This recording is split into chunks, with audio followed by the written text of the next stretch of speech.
Hello दोस्तों। मेरा नाम दीप्ति है। मैं बीए में पढ़ती हूँ। मैं एक दुबली पतली और खूबसूरत लड़की हूँ।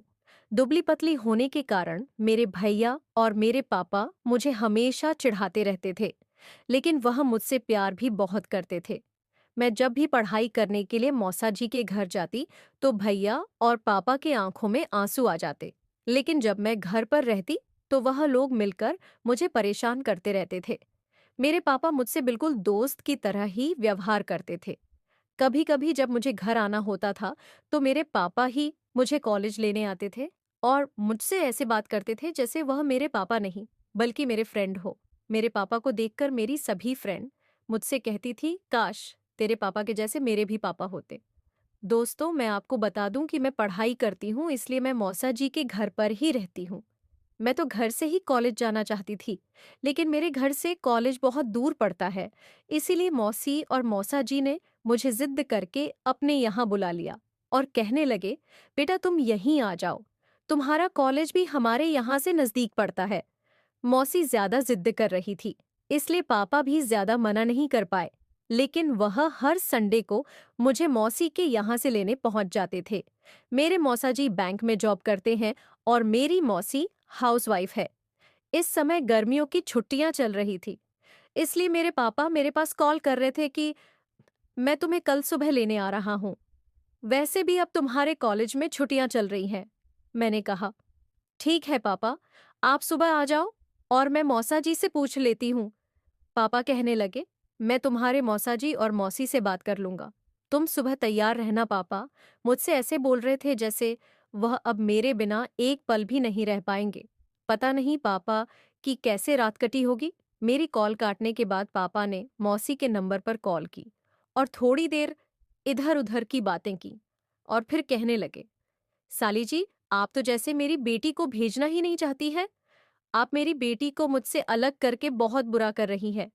पापा हंसने लगे। मौसी कहने लगी, अरे जीजा जी, दीप्ति तो इतनी प्यारी गुड़िया है कि कोई भी उसे अपने पास रखने को सोचे। मेरा बस चले तो मैं आपको कभी गुड़िया के पास आने ही ना दूं। आप जब भी आते हैं मेरी गुड़िया को मुझसे अलग कर देते हैं। और हंसने लगी। फिर पापा बोले, तो साली जी तैयार रहना, कल सुबह जब मैं गुड़िया को लेने आऊंगा तो आपको भी साथ में आना पड़ेगा। फिर बाद में नखरे नहीं चलेंगे। पापा की बात सुनकर मौसी बोली, अरे जीजा जी, ऐसी कोई बात नहीं है। आपका जब मन हो आप बुला लीजिए, मैं तो आपके लिए ही बनी हूं।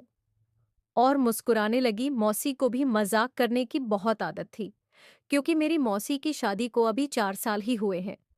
इससे पहले तो वह पापा की साली ही थी। मौसी कहने लगी, मैं नहीं रोकूंगी, लेकिन 3 दिन और दे दीजिए। मुझे मेरे एक दोस्त की शादी जाना है और वह मध्य प्रदेश की रहने वाली है। मैं 3 दिनों में वापस आ जाऊंगी, तब आप गुड़िया को ले जाना। मौसी की बातें सुनकर मैं थोड़ा उदास हो गई, लेकिन बस 3 दिनों की ही तो बात है, सोचकर थोड़ा खुश हो गई। पापा मौसी की बात को मान गए और मुझे अब मौसी के यहाँ 3 दिन और रहना पड़ेगा। मैं अपने कमरे में बैठी यह सब सोच ही रही थी कि तभी बात करने के बाद मौसी मेरे कमरे में आई और कहने लगी, बेटा दीप्ति, कल मुझे दोस्त की शादी में जाना है। ट्रेन सुबह 5 बजे है तो सुबह जल्दी उठना पड़ेगा और नाश्ता भी बनाना पड़ेगा, तो सुबह उठकर मेरी मदद करवा देना। मैंने कहा, मौसी आपको सुबह कहना भी नहीं पड़ेगा, मैं सुबह ही उठ जाऊंगी। मौसी कहने लगी, मेरी प्यारी गुड़िया दोस्तों, मेरा नाम दीप्ति है, लेकिन प्यार से सभी लोग मुझे गुड़िया ही बुलाते हैं। मैं सो गई और सुबह जल्दी उठ गई और मौसी और मौसा जी के लिए नाश्ता बना दिया। मौसी को जल्दी जाना था, इसलिए वह अपना नाश्ता पैक करके निकल गई। मौसा जी उनको स्टेशन तक छोड़ने चले गए और मैं आज सुबह सुबह ही काम करके बहुत थक गई थी, इसलिए मौसा जी और मौसी को भेजकर मैं अपने बिस्तर पर लेट गई। बिस्तर पर लेटते ही मेरी आंख लग गई और मैं सो गई। मैं बहुत गहरी नींद में सो रही थी, तभी दरवाजे की जोर से घंटी बजने लगी। जब मैंने घंटी की आवाज सुनी तो अचानक से मेरी आंख खुल गई और मैं दरवाजे की तरफ बढ़ी। मैंने दरवाजा खोला और देखा मौसा जी दरवाजे पर खड़े थे।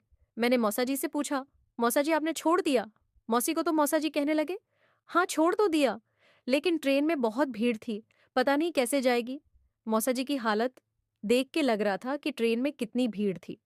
मौसा जी पूरा पसीने में भीगी हुए थे मौसा जी मुझसे कहने लगे, क्या कर रही थी गुड़िया?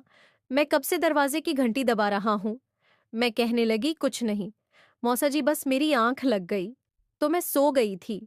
मौसा जी कहने लगे, कोई बात नहीं, मैं बैंक के लिए तैयार हो जाता हूँ, तुम खाना लगा दो। मैंने कहा, ठीक मौसा जी, मैं खाना लगती हूँ। थोड़ी देर बाद मौसा जी स्नान किया और तैयार होकर बाहर आ गए। मैंने टेबल पर मौसा जी के लिए खाना लगा दिया। मौसा जी खाना खाने के बाद बैंक के लिए निकल गए। मैं भी मौसा जी को भेजकर अपना किचन का काम करने लगी। किचन का काम खत्म करने के बाद मैं नहाने के लिए चली। मैं स्नान करने जा रही थी। तभी मुझे याद आया कि मैंने अपने कुछ ड्रेस धुलने के लिए रखे थे। मैंने अपने सारे कपड़े धोकर सूखने के लिए छत पर डाल दी। उसके बाद नहाई और अपने कमरे में जाकर लेट गई। पंखे की ठंडी हवा में मुझे नींद आ गई। मैं सो गई और 2 घंटे बाद उठी और खाना खाया और पढ़ाई की, फिर फोन चलाया। तब तक 6 बज चुके थे। मौसा जी भी वापस आ गए थे। मौसा जी पूछने लगे, गुड़िया, आज खाना में क्या बनाए हो? मैंने मौसा जी से कहा, मौसा जी आज अभी तो कुछ नहीं बनाया है, लेकिन जो आप बोल दो मैं आपके लिए वही बना दूंगी। मौसा जी अपना बैग सोफे पर रखते हुए वहीं पर बैठ गए और कहने लगे, गुड़िया, एक काम करो, आज तुम खाना बनाने को रहने दो और तुम जाओ, तैयार हो जाओ, आज हम बाहर चलते हैं खाना खाने के लिए।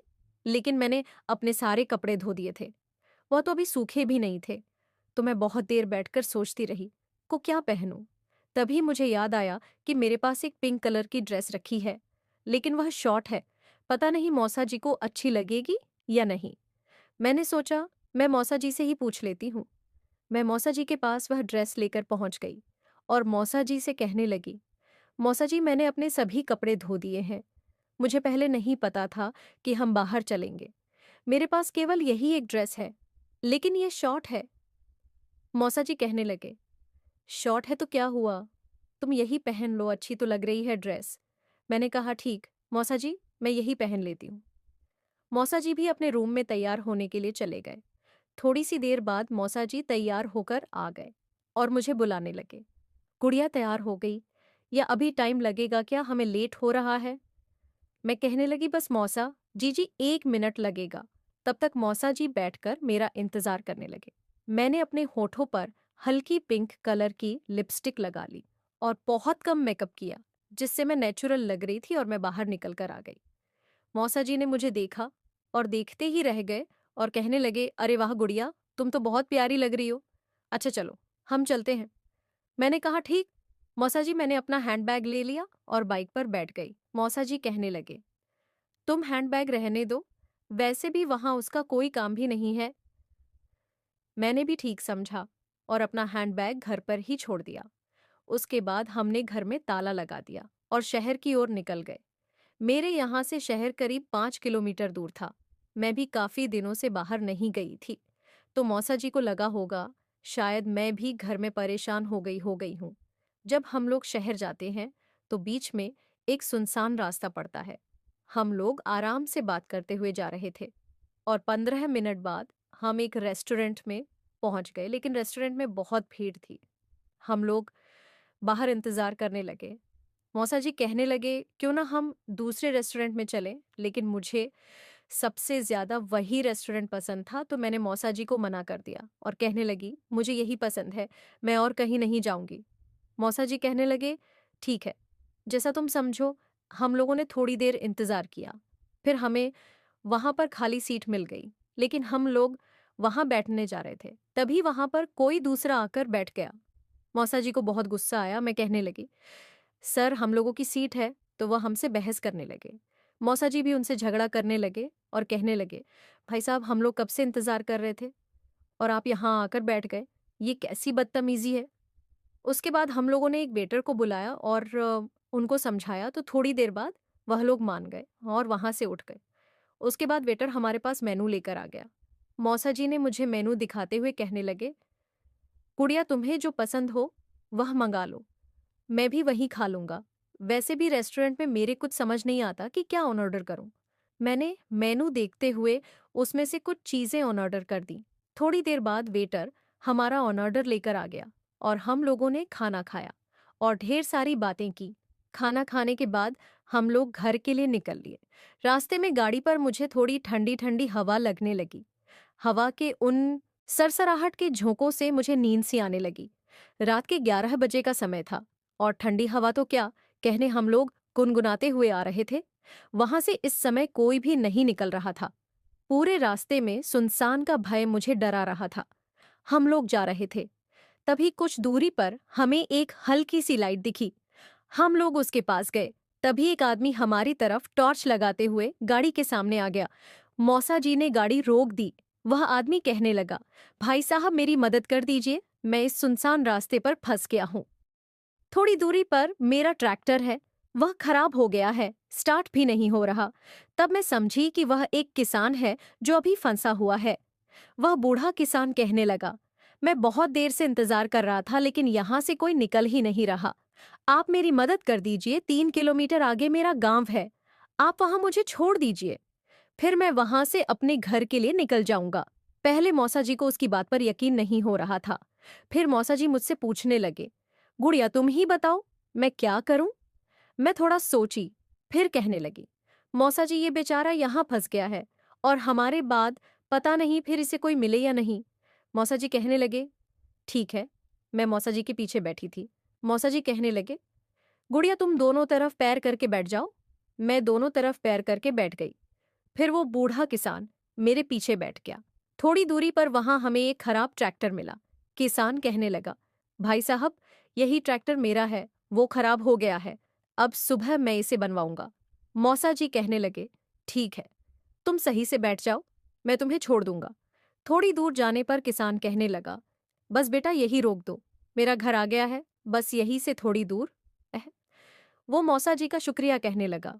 मौसा जी कहने लगे, इसमें शुक्रिया वाली कोई बात नहीं है, ये तो मेरा फर्ज है। फिर थोड़ी देर बाद हम लोग भी घर पहुंच गए और मुझे तो बहुत तेज नींद लग रही थी, इसलिए मैं घर पहुंचते ही बिस्तर पर पड़ गई और मुझे तुरंत नींद आ गई और मैं सो गई। दोस्तों, ये इस कहानी का पहला भाग है, दूसरा भाग जल्द आएगा। दूसरा पार्ट देखने के कमेंट में पार्ट 2 लिख दीजिए। ये कहानी आपको कैसी लगी ज़रूर बताना और वीडियो को एक लाइक करके चैनल को सब्सक्राइब कर लीजिए। धन्यवाद।